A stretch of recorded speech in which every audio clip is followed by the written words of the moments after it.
Every year, the financial world's high priests, the central bankers, and top economists make a pilgrimage to a mountain retreat in Jackson Hole, Wyoming. Now, this isn't some corporate glamping trip. This is where the script for the global economy gets written. And this year, all eyes, and I mean all eyes, were on one man, Fed Chair Jerome Powell. The vibe going in was tense.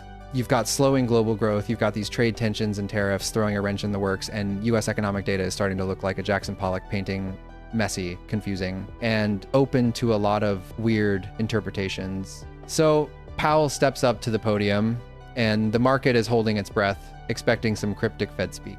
What they got instead was a masterclass in communication, a speech that I'm calling his Jackson Hole Swan Song. He didn't just hint at a policy change, he laid the groundwork for a whole new era of the Fed.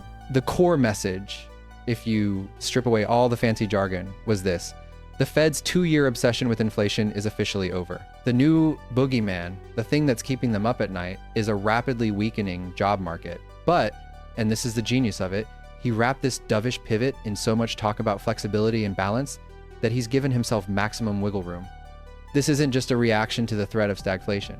It's the beginning of a more reactive and frankly a much more unpredictable Federal Reserve. So today we're going deep. We'll deconstruct what this policy shift really means, look at the grim economic data that forced his hand, and most importantly, map out the investment playbook for what comes next. Grab your coffee, this is a big one. To really get what Powell did, you have to understand the theological shift that just happened inside the Federal Reserve. They've essentially abandoned their grand theory from 2020 and are going back to basics. It's a strategic retreat, and it all boils down to 2 acronyms, FAIT and FIT. Stay with me here, this is the nerdy part, but I promise it's crucial. For years, the Fed operated on something called flexible inflation targeting, or FIT. The idea was simple. Whatever happened in the past, our job is to get inflation back to 2% in the future. Past mistakes were bygones be bygones. But in 2020, they got fancy. They were terrified of deflation and interest rates being stuck at 0 forever, what they call the effective lower bound. So they rolled out flexible average inflation targeting, or FAIT. The key innovation here was a makeup strategy. If inflation ran below 2% for a while, they would then let it run above 2% for a while to make up for it and hit a long-term average of 2%. Think of it this way. FIT is like saying, I'm going to try and eat healthy today. FAIT is like saying, I ate nothing but celery for 3 days, so now I'm allowed to eat an entire pizza to average things out. The FAIT framework also had this quirky feature where it only cared about employment shortfalls from its maximum level. It didn't care about deviations. In plain English, that meant the Fed would only act if jobs were too low, but they'd let the economy run red hot without preemptively raising rates. Well, the post-pandemic inflation surge came along and punched that beautiful theory right in the face. FAIT was brilliantly designed for a low inflation world and was completely useless when inflation went supernova. It was totally asymmetrical. That focus on shortfalls is a huge reason why the Fed was so late to the party in 2021 and 2022. Some studies even suggest that this framework added a full percentage point to CPI. Ouch. So what Powell announced at Jackson Hole was, in essence, the death of FAIT and a return to the simpler, more robust FIT. This isn't a step backward. It's a pragmatic choice, based on a painful lesson. They're admitting that trying to micromanage the economy with complex long-term models is a fool's errand in a world full of supply shocks and geopolitical chaos. For us, as investors, this is huge. It means the days of looking at the Fed's long-term dot plot for guidance are over. The new Fed is going to be way more reactive to short-term data. That means more volatility, especially around those big data release days. And the devil, as always, is in the details. The market freaked out because of a few subtle word changes. They changed the employment goal from tackling shortfalls to balancing deviations. On paper, that sounds hawkish, right? It means they care about the job market being too hot or too cold. But right now, with the labor market cooling fast, this change gives them the perfect cover to cut rates. It's not about filling a hole anymore, it's about balancing risks. See how clever that is? They also stopped talking about the ELB, which was the whole theoretical justification for the ultra-dovish FAIT in the first place. Powell's dovish talk wasn't just him spitballing ideas, it was a direct response to the ugly economic picture that's coming into focus. The word that sends a shiver down every economist's spine is stagflation, that toxic cocktail of stagnant growth, rising unemployment, and stubbornly high inflation. And Folks, the warning signs are flashing bright red. Let's look at the data that has the Fed cornered. First, growth is hitting a wall. US GDP growth has slowed from a decent 2.5% in 2024 to a measly 1.2% annualized in the first half of this year. And every forecast out there is pointing to even more slowing. Second, and this is the big one, the labor market just fell off a cliff. The July jobs report was a horror show.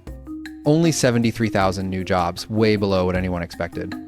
But the real gut punch was the revisions. The previous 2 months were revised down by a staggering 258,000 jobs. That sent the 3-month average plummeting from around 150,000 to just 35,000. That's not a slowdown, that's a nosedive.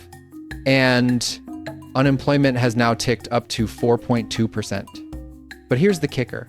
While growth and jobs are tanking, inflation is still annoyingly sticky. The Fed's favorite metric, core PCE, came in at 2.9% year over year in July. Overall, PCE is at 2.6%. Both are still well above the 2% target, and they aren't coming down fast. And to complicate everything, we have the tariffs. These act as a classic cost-push inflation shock. This is the worst kind of inflation for the Fed to fight. They can't fix supply chain issues by hiking rates. In fact, hiking rates would just crush the economy even more, making the stagflation problem a whole lot worse. It's like trying to cool your soup by turning up the flame on the stove. The pressure inside the Fed has been building for a while. The July FOMC minutes showed they were already fiercely debating this stuff. You even had 2 governors vote for a rate cut before that disastrous July jobs report came out. And it's not just numbers on a screen. People are feeling it. The University of Michigan's Consumer Sentiment Survey just fell for the first time in 4 months, driven by, you guessed it, inflation fears. People expect inflation to be almost 5% over the next year. For small businesses, it's even more brutal. The anecdotes are heartbreaking. One business owner in Arizona said, "I have an order for $5,000 that I now have to pay $9,983 in tariffs. I have to take out a loan to pay for it." Another one in Illinois said, "We're running out of inventory. I delayed placing an order because I wasn't sure what the tariff would be when it landed, and I missed the whole end of summer season." This is the reality on the ground. So Powell's pivot wasn't a choice. It was an inevitability. The Fed's dual mandate, maximum employment, and stable prices had boxed them into a corner. That July jobs report, especially the massive downward revisions, was the straw that broke the camel's back. It ended the internal debate. The risk to jobs is now the clear and present danger. This is a classic stagflation trade-off, and the Fed has made its choice. They would rather risk higher inflation in the short term than let the labor market spiral into a severe recession. For investors, the takeaway is crystal clear. From now on, the jobs report is infinitely more important than the inflation report. A bad jobs number is now a much bigger catalyst for a rate cut than a hot CPI number. Now, even though the market took this speech as a screaming green light to cut rates, if you actually read the text, Powell was a master of ambiguity. His core message wasn't a promise, it was about preserving maximum flexibility. He brilliantly sidestepped the tariff issue by calling its effects a one-time price level adjustment, not a sustained inflation problem. That's high-level policy code for we're going to look through this supply-side shock and focus on the demand and employment stuff that we can actually control. It's a pragmatic way to avoid getting forced into hiking rates because of an external factor while the domestic economy is weakening. The entire speech was littered with phrases like "proceed carefully," "balance both sides of our dual mandate," and "the shifting balance of risks may warrant adjusting our policy stance." These aren't commitments. This is carefully crafted language designed to open the door for rate cuts without promising a single one. This is a massive departure from the strong forward guidance the Fed has relied on for years. When a central banker starts talking about flexibility over and over, it's a quiet admission that they have very little confidence in their own economic forecasts. The economy could go anywhere from a soft landing to a stagflationary recession, so providing a clear long-term roadmap is not just impossible, it's dangerous. The contradictory data we just talked about means their models are probably broken. Flexibility isn't a strategy, it's a defense mechanism. The Fed is essentially telling us, look, we're just as uncertain as you are, so we're going to react to the data as it comes, not try to predict the future. What this means is that the era of using the Fed's projections to plan your long-term investments is dead. We are entering a new environment of extreme sensitivity to high-frequency data. The Fed put is still alive and well, but its strike price is now determined by the latest jobs report, not by some predetermined policy path. The market's reaction to Powell's speech was instant, decisive, and completely dovish. On the day of the speech, the S&P 500 shot up 1.6%, the Dow jumped almost 900 points, bond yields tumbled, with the 10-year falling to 4.26% and the more rate-sensitive 2-year dropping to 3.69%. The odds of a September rate cut, according to the CME's FedWatch tool, leaped from 75% to over 91%. The US dollar weakened, and gold rallied 1%. The market heard one thing and one thing only: rate cuts are coming. So, how do we play this? Stocks S&P 500. This is tricky. In the short term, the prospect of rate cuts is pure rocket fuel for risk assets. It could easily push valuations higher and extend the rally. This is also jacked, but, and this is a huge but, we have to remember why they're cutting. The economy is weakening. Eventually, that will translate into lower corporate earnings. Right now, the market is celebrating the medicine rate while ignoring the disease, recession risk. This has all the makings of a classic bull trap. The strategy? I see a two-stage approach. In stage one, you can ride the dovish wave. Rate-sensitive growth stocks and the broader market could continue to climb. But in stage two, as the weak economic data starts to hit corporate earnings reports over the next few quarters, the narrative will shift from Fed pivot to recession fears.